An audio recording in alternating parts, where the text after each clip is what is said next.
Right now on ABC 10 News at 11 o'clock, members sounded the alarm on a Pacific Beach gym accused of violating the public health orders. I was so concerned about what my husband told me that he saw in the gym that I called 211 and I called the county health department. We talked to a longtime gym member who reached out to the county to take action. The county says it will crack down on businesses that aren't following the public health orders. So we go to law enforcement to find out why they've almost stopped giving out citations to violators. Plus, doing things good for the community. We are finding that when we showcase the good, people really respond to that. How one of our biggest cities is rewarding businesses following health orders. ABC 10 News starts now with breaking news. Breaking news, San Diego Unified announced its detailed plan for online learning in the fall. The start of the school year is just 1 month away, but it will be virtual. Good evening, I'm Kimberly Hunt. And I'm Steve Atkinson. That plan was agreed upon this evening by the district and the teachers union. Our ABC 10 News reporter Laura Acevedo is live from home with what the school day will look like for those students.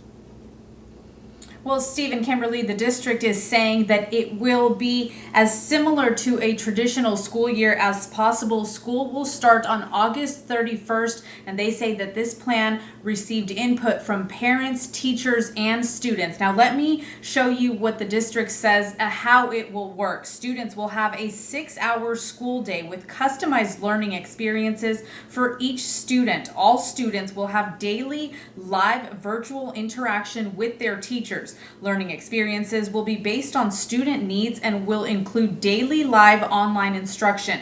Elementary school students will be taught in all subjects, including reading, writing, math, science, social studies, PE, and the arts. Students will be graded to measure their progress. Now, Superintendent Cindy Martin said district is working on providing free computers and Wi-Fi to families that need them. In the spring, the district says they handed out more than 50,000 Chromebooks for students to be able to do their schoolwork from home. They say that 97% of the students logged on to their classes. Now, the district also released details for teachers. They will work a full standard workday, have office hours, and provide feedback for students. Now, the district says that more details will be announced on August 10th. And again, the first day of school, although virtual, is August 31st. Reporting live from home, Laura Acevedo, ABC 10 News.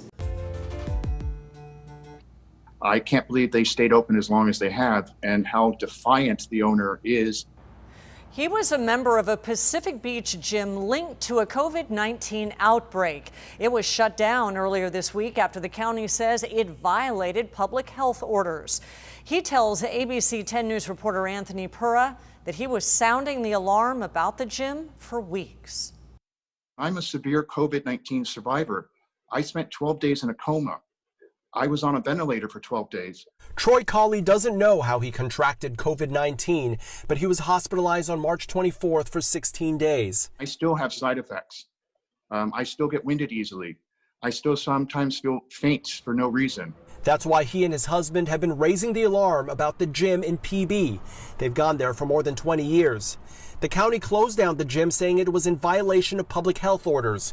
It's also been linked to an outbreak. Cawley hasn't been to the gym since getting coronavirus, but says his husband last went on July 3rd and decided it was no longer safe. There's no safety barriers. There's no hand sanitizer. No one is wearing a mask, and no one is socially distant.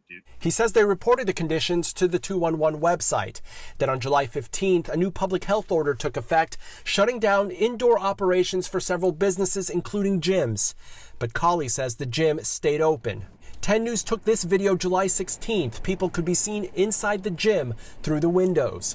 Cawley says they notified 211 about the gym's indoor operations more than once after the closure notice took effect. According to data obtained by ABC 10 News, more than 9,300 complaints were made to 211 since April 8th. More than 150 of those involved the gym in PB. County Public Health Officer Dr. Wilma Wooten said Wednesday they had ordered the gym to close last week. It closed Monday. Last week when we were working with them to get them to close, we didn't know there was an outbreak there.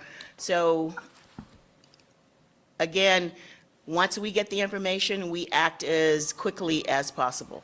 Cawley says all he wanted to do was help prevent the spread of the virus so he can spare others from his experience. But if we don't all work together, we are never going to get on the other side of this pandemic. Anthony Pura, ABC 10 News. We reached out to the gym in PB for comment. We've not yet heard back.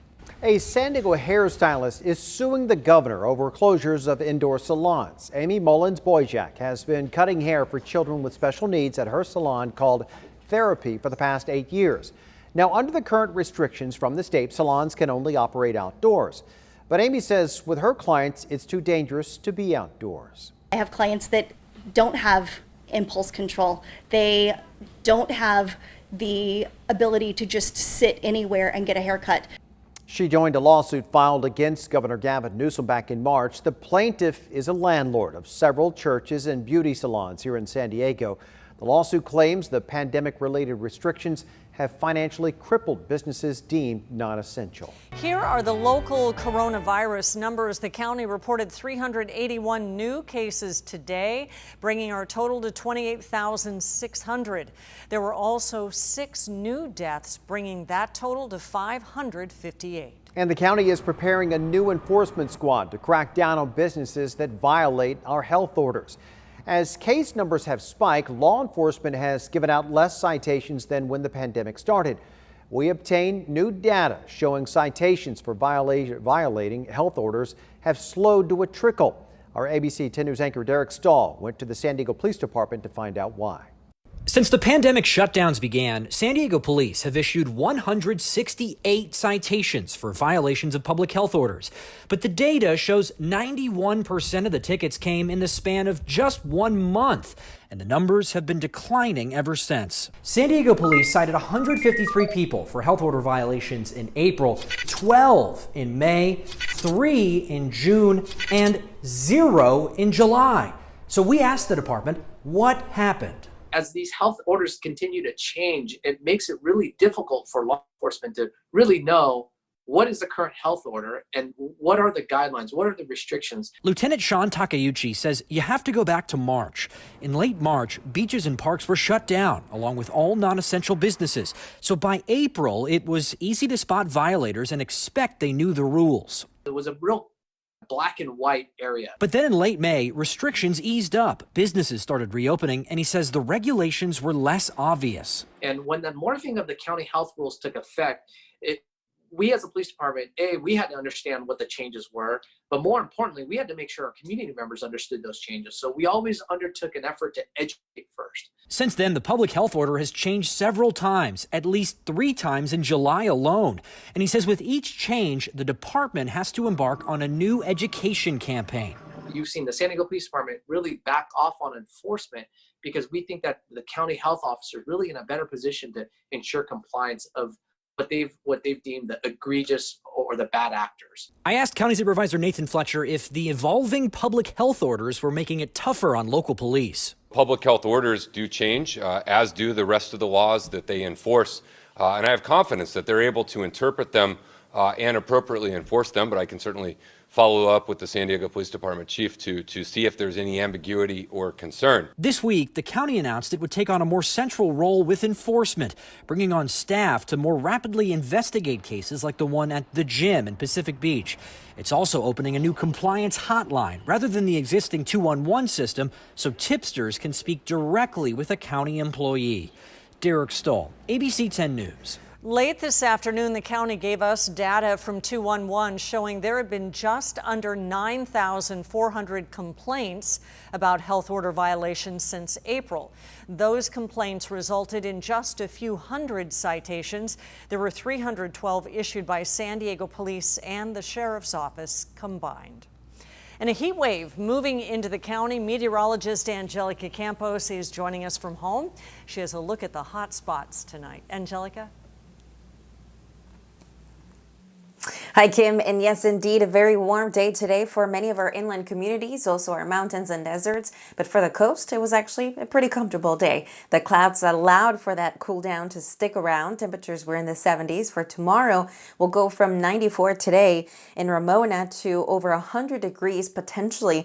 Also looking at areas like Poway going up to 6 degrees. So we'll add anywhere from 2 to up to 6 degrees across the county. Right now, it's still pretty warm in Julian with 78 degrees, 70s in Ramona, and a heat advisory will stay in effect until 9 p.m. on Saturday. Also excessive heat for our deserts.